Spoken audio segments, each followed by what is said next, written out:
नमस्कार। इतिहास की किताबों में हम बड़े बड़े साम्राज्यों और मशहूर रास्तों के बारे में पढ़ते हैं, पर कुछ रास्ते ऐसे भी थे जो पहाड़ों की गोद में कहीं गुम से हो गए, लेकिन उन्होंने भी सभ्यताओं को जोड़ने का एक बहुत बड़ा काम किया। आज हम एक ऐसे ही खोए हुए रास्ते की पड़ताल करेंगे। सिल्क रोड का नाम तो हम सबने सुना है ना? वो मशहूर रास्ता जिसने सदियों तक पूरब और पश्चिम को जोड़े रखा। लेकिन क्या कभी एक और ऐसे ही रास्ते के बारे में सोचा है जो उतना ही अहम था पर शायद उतना मशहूर नहीं हो पाया? चलिए आज उसी चाय घोड़ा मार्ग की कहानी जानते हैं। तो सबसे पहला सवाल यही उठता है कि आखिर ये चाय घोड़ा मार्ग था क्या? ये कोई आम सड़क नहीं थी, बल्कि एक ऐसा अनदेखा सा हाईवे था जिसने इतिहास की दिशा को एक नया मोड़ दिया। असल में ये कोई एक रास्ता नहीं, बल्कि व्यापारिक रास्तों का एक पूरा जाल था, एक नेटवर्क। सोचिए, ये दक्षिण पश्चिम चीन के चाय के बागानों से शुरू होकर तिब्बत के ऊंचे ऊंचे पठारों को पार करता हुआ सीधा भारतीय उपमहाद्वीप तक पहुंचता था। इस पुराने रास्ते को और गहराई से समझने के लिए कुछ जरूरी ऐतिहासिक स्रोतों पर नजर डालना बनता है।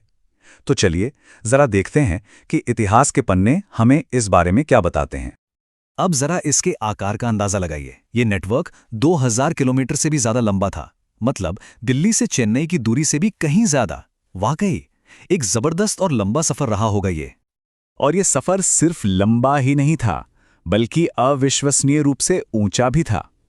ये रास्ता 10,000 फीट से भी ज्यादा की औसत ऊंचाई वाले पहाड़ी इलाकों से गुजरता था। कल्पना करना भी मुश्किल है कि उस जमाने में इस पर चलना कितना चुनौतीपूर्ण रहा होगा। लेकिन एक बात साफ कर लेनी चाहिए, इसे सिर्फ एक सड़क समझना सही नहीं होगा। ये असल में कई रास्तों का एक उलझा हुआ जाल था, एक ऐसा नेटवर्क जिसकी मुख्य धमनियां चीन और तिब्बत से गुजरती थी और जिसकी छोटी छोटी शाखाएं नेपाल और यहां तक के बांग्लादेश तक पहुंचती थीं। तो चलिए अब जरा इतिहास में और गहरे उतरते हैं और ये समझते हैं कि इस रास्ते का नाम चाय घोड़ा मार्ग ही क्यों पड़ा। इसका राज इसके नाम में ही छिपा है। देखिए, इस रास्ते की जड़ें तांग राजवंश के जमाने तक जाती हैं। 7वीं शताब्दी के आसपास बौद्ध भिक्षुओं ने पहली बार इसका जिक्र किया था, लेकिन सोंग राजवंश के आते आते इसका असली महत्व सामने आया। उस वक्त चीन को अपनी सरहदों की हिफाजत के लिए मजबूत घोड़ों की सख्त जरूरत थी, और इसका जवाब था तिब्बत के पास। तो ये जो महान लेन देन था वो दिखता कैसा था? एक तरफ से चीन की बेहतरीन चाय, रेशम का कपड़ा, चावल और नूडल्स जैसी चीजें पहाड़ों के पार तिब्बत जाती थीं, और दूसरी तरफ से बदले में आते थे तिब्बत के ताकतवर युद्ध के घोड़े, सोना और बहुत ही दुर्लभ पहाड़ी जड़ी बूटियां। तो यहां सबसे जरूरी बात यह है कि यह सिर्फ चीजों की अदला बदली नहीं थी, ये एक रणनीतिक जरूरत थी, एक मजबूरी भी कह सकते हैं। चीनी राजवंशों को अपनी फौज को ताकतवर बनाने के लिए तिब्बत के फुर्तीले और मजबूत घोड़ों की जरूरत थी, और उन घोड़ों को पाने की कीमत थी दुनिया की सबसे बेहतरीन चाय। ये रास्ता सिर्फ सामान नहीं ढोता था, इसके साथ साथ विचार, संस्कृति और रिश्ते भी सफर करते थे।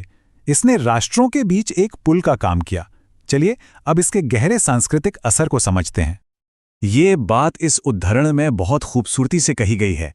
जहां सिल्क रोड चीन को पश्चिम में यूरोप से जोड़ रहा था, वहीं ये चाय घोड़ा मार्ग दक्षिण में चीन और भारत के बीच आर्थिक और सांस्कृतिक रिश्तों की एक मजबूत नींव रख रहा था। इस मार्ग की विरासत आज भी हमारे बीच जिंदा है। इसने न सिर्फ सदियों तक चीन, तिब्बत और भारत के बीच गहरे रिश्ते बनाए, बल्कि यही वो रास्ता था जिससे चाय कोलकाता के बंदरगाह तक पहुंची और फिर वहां से निकलकर पूरी दुनिया में मशहूर हो गई। तो आखिर में ये सवाल हमारे सामने है, इतिहास के ये भूले बिसरे रास्ते आज की इस जुड़ी हुई दुनिया में हमें आपसी निर्भरता और सांस्कृतिक लेन देन के बारे में क्या सिखा सकते हैं? ये वाकई एक सोचने वाली बात है।